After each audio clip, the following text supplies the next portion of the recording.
Selamat siang saudara, saya Cindy Tania kembali hadir menjumpai Anda dalam program Sapa Lampung. Saudara, Indonesia menjadi salah satu negara pemasok tenaga kerja ke luar negeri dengan jumlah yang terus meningkat setiap tahunnya. Tapi apakah hal ini juga dibarengi dengan peningkatan kesejahteraan dan pemenuhan hak para pekerja?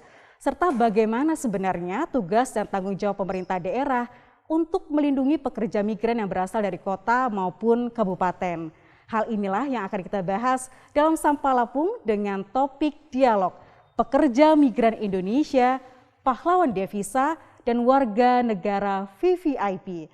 Untuk mengulasnya telah hadir di studio Kompas TV Lampung Kepala Badan Pelindungan Pekerja Migran Indonesia atau yang biasa kita kenal dengan BP2MI, Bapak Beni Ramdhani. Assalamualaikum. Selamat pagi Pak Beni. Ya. Terima kasih telah hadir di Kompas TV. Hari ini Pak Beni telah menyempatkan waktunya. Perjalanan sepertinya panjang hari ini Pak Beni. Ya, sejak kemarin kita ada di Lampung. Sejak kemarin ada di Lampung. Dan Lampung menjadi provinsi pertama kedua, ya? Setelah kick off di Jawa Timur. Di Jawa Timur. Untuk sosialisasi Undang-Undang 18 2017. Siap, yang nanti akan kita diskusikan tentunya. Dan setelah itu telah hadir juga di studio Kompas TV Sekretaris Daerah Provinsi Lampung. Ada Bapak Farizal Darminto. Pak Farizal, apa kabar hari ini Pak? Kabar baik, selamat pagi Pak Beni, selamat pagi para pemirsa di rumah. Mudah-mudahan kita semua sehat terlepas dari ancaman COVID. Nah betul sekali, ngomong-ngomong soal COVID ini juga dialog kita tetap menerapkan protokol kesehatan yang ada seperti menjaga jarak dan juga menggunakan masker Bapak-Bapak.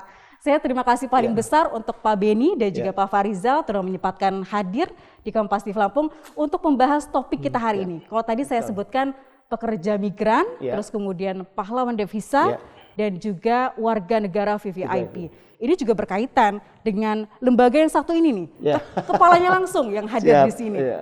Pak Beni, sebelum kita ke Pak Farizal, saya ke Pak Beni terlebih dulu. Pak Farizal izin. Pak Beni, ini kan pada tahun 2016 kita mengenal lembaga ini sebagai BNP2 TKI. Lalu kemudian, koreksi kalau jika saya salah, pada tahun 2016 mengubah nama nih lembaga ini menjadi BP2MI. Apa kemudian yang melatar belakangi perubahan nama ini Pak Beni? Ya, seiring dengan perubahan Undang-Undang 39 2004 ke Undang-Undang 18 2017, tidak hanya tenaga kerja Indonesia yang dulu dikenal dengan TKI berubah menjadi PMI, karena ILO juga menggunakan diksi migran worker, sehingga kita merubah TKI menjadi PMI. Dulu persepsi publik sangat negatif dan destruktif kalau sudah bisa TKI. Pasti anggapan publik mereka adalah kerja rendahan kemudian sumber masalah. Padahal tidak seperti itu. Nah, penggunaan diksi pekerja migran ini mudah-mudahan lebih humanis, bermartabat. Selain perubahan undang-undang ini juga secara prinsipal fundamental itu mengalami perubahan yang sangat dahsyat, dan undang-undang ini bisa disebut sebagai undang-undang yang sangat progresif, revolusioner. Misalnya pelindungan dulu negara hanya memberikan pelindungan pada pekerja migran, sekarang kepada keluarganya juga. Dulu pelindungan hanya diberikan selama mereka bekerja, sekarang sebelum bekerja, selama bekerja, dan setelah mereka bekerja. Dan pelindungan itu 3 dimensi, hukum, sosial, dan ekonomi. Jadi benar-benar negara hadir untuk memberikan pelindungan mereka yang disebut pahlawan devisa. Walaupun faktanya sangat menyedihkan di lapangan, banyak perlakuan yang tidak membuat para tenaga kerja atau PMI kita nyaman, bahkan tidak sedikit mereka yang menjadi korban pemerasan yang dilakukan oleh oknum-oknum yang memiliki atributif kekuasaan. Saatnya di bawah kepemimpinan saya yang baru saja 10 bulan dilantik, kita punya program, salah satunya yaitu menjadikan PMI sebagai warga negara VVIP. Kenapa kemudian diksi yang dipilih dari tenaga kerja Indonesia, TKI yang tadi Bapak bilang bahwa punya paradigma yang cukup dipandang rendah begitu di Indonesia, lalu kemudian diksi penggantinya adalah pekerja migran? Pekerja migran, karena pertama International Labour Organization itu menggunakan diksi pekerja migran, migran worker.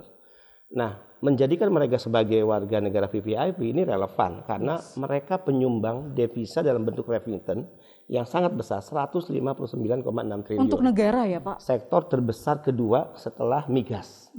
Migas menyumbang devisa 159,7.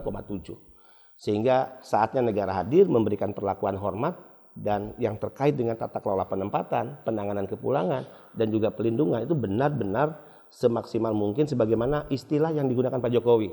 lindungi PMI dari ujung rambut sampai ujung kaki. Wow. Dan itu menjadi jargon kita hari ini.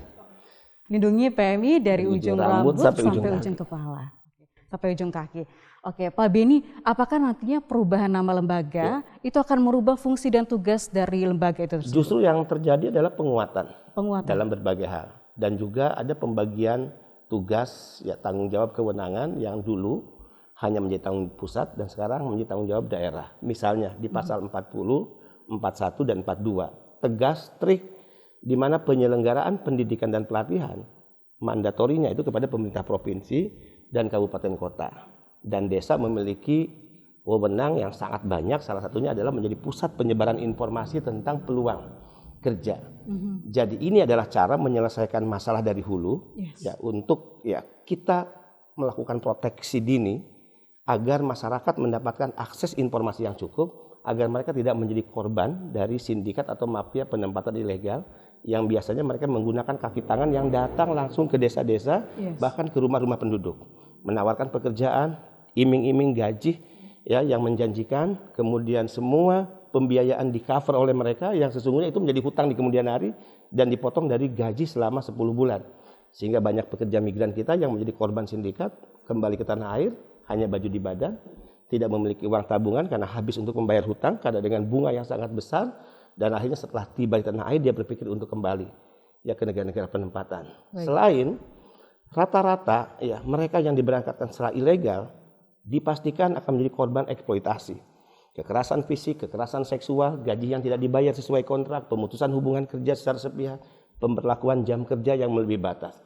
3 hari lalu salah satu pekerja yang diberangkatkan secara ilegal menjadi korban perkosaan, pelecehan seksual. Kemarin saya tiba di Lampung, saya melakukan video call karena saya punya kebiasaan baru nih. Dalam memberikan pelayanan kepada para PMI yang bermasalah, saya langsung menghubungi lewat video call. Ya, siapapun mereka dan ada di negara manapun. Itu artinya apa? Saya ingin membuktikan bahwa negara harus hadir dan minimal ketika dia berkomunikasi dengan pemerintahnya sendiri, seberat apapun masalah yang dia sedang hadapi, dia memiliki rasa nyaman bahwa tindakan kemudian penyelamatan itu adalah langkah yang berikutnya kita ambil. Termasuk yang kemarin mengalami pelecehan seksual, kita langsung koordinasi setelah video call dengan kedutaan besar. Kemudian sedang diatur sekarang bagaimana dia bisa melarikan diri dari tempat penyekapan, kemudian bertemu di satu titik, kemudian KBRI akan menyelamatkan mereka. Karena kalau sudah diamankan di KBRI, tidak ada hukum dari negara penempatan yang bisa mencampuri kedaulatan negara kita di wilayah KBRI kita. Itu salah satu gambaran bagaimana problematika dan masalah-masalah yang dialami oleh pekerja migran kita. Oke, sangat kompleks. Seperti itu, ya. Oke, baik. Pak Beni, ketika tadi Pak Beni bilang bahwa lembaga yang baru, BP2 ini menjadi aturan yang begitu komprehensif untuk memberikan perlindungan dari ujung kepala sampai ujung kaki. Namun sebenarnya hingga saat ini pun Pak Beni mengatakan masih banyak ditemukan pengiriman ilegal begitu pekerja migran.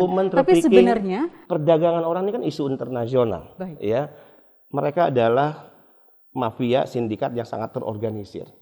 Ya, jumlahnya mungkin kecil, tapi lebih sial, lebih parah jika sindikat mafia ini dibackingi oleh oknum-oknum yang memiliki atributif kekuasaan. Demikian saya menyebutnya. Dan saya nggak pernah basa-basi dalam rapat-rapat resmi, di setiap acara seminar, pertemuan dengan berbagai pihak, kita saatnya membuka ya bahwa yang terlibat adalah oknum TNI, oknum Polri, oknum imigrasi, oknum dari kedutaan besar, oknum dari Kementerian Ketenagakerjaan. Dan saya yakin, percaya oknum-oknum yang ada di BP2MI, di badan yang saya pimpin juga pasti ada. Mereka yang selama ini ya menjadi bagian dari habit kejahatan sindikat tersebut. Baik, luar biasa sekali Pak Beni. Ini seru, segmen pertama masih seru, tapi kita akan membahas sejumlah topik lagi tentang bagaimana implementasi nanti Undang-Undang nomor 18 tahun 2017. Tapi usai jeda Pak Beni dan juga Pak Farizal, tetaplah di Sapa Lampung.